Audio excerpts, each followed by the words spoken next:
Oui, est-ce que les Japonais, les Chinois, les Coréens, les Vietnamiens, c'est les mêmes? Non! Grand fou que tu es, va, c'est comme dire les Marocains, les Algériens, c'est les mêmes. Voilà, tu veux, tu veux nous attirer des ennuis ou quoi? Et oui, on a souvent tendance à tout mélanger, voilà, Asie de l'Est, les Japonais, Chinois, Coréens, Vietnamiens, comme si c'était un seul bloc. Mais non, c'est 4 peuples, 4 histoires, 4 identités totalement différentes. Les Japonais, d'abord, ils viennent majoritairement de l'ethnie Yamato, celle qui a façonné la culture japonaise telle qu'on la connaît.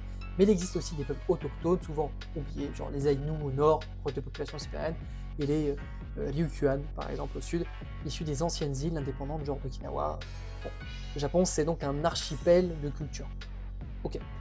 Les Coréens.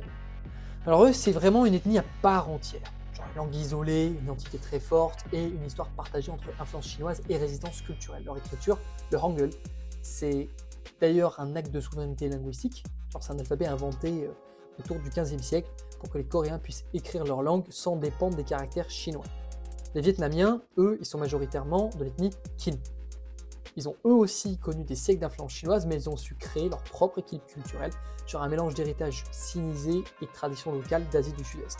Leur langue a gardé une tonalité proche du chinois, mais leur alphabet actuel, basé sur le latin, vient de missionnaires européens du XVIIe siècle. Et puis il y a les Chinois, qui sont perçus comme un seul peuple, alors qu'en réalité, c'est abritent genre 56 ethnies officielles. La majorité, c'est des Han, mais il y a aussi les Zhuang, les Hui, les Miao, les Ouïghours, les Tibétains et des dizaines d'autres. Euh, des langues, des croyances, des traditions complètement différentes. La Chine, c'est vraiment un continent à elle seule en fait. Et pourtant, malgré leurs différences, ces peuples ont toujours été en dialogue. Ils ont échangé des écritures, des philosophies, des religions, des influences culinaires, artistiques, spirituelles. C'est ce qui a créé cette Asie tissée où chaque culture va garder son identité tout en étant reliée aux autres par des fils un peu invisibles. Alors non, les Japonais, les Coréens, les Vietnamiens et les Chinois, c'est pas les mêmes, ok, mais ils forment un ensemble, une mosaïque fascinante, un exemple de diversité, d'échange, de transmission. Voilà. Je suis Learning Marcus, j'apprends des langues étrangères, je monte des projets. Si tu as envie de comprendre un petit peu comment les langues peuvent se répondre à travers l'histoire, bah tu sais quoi faire. Voilà, abonne-toi, like, ciao.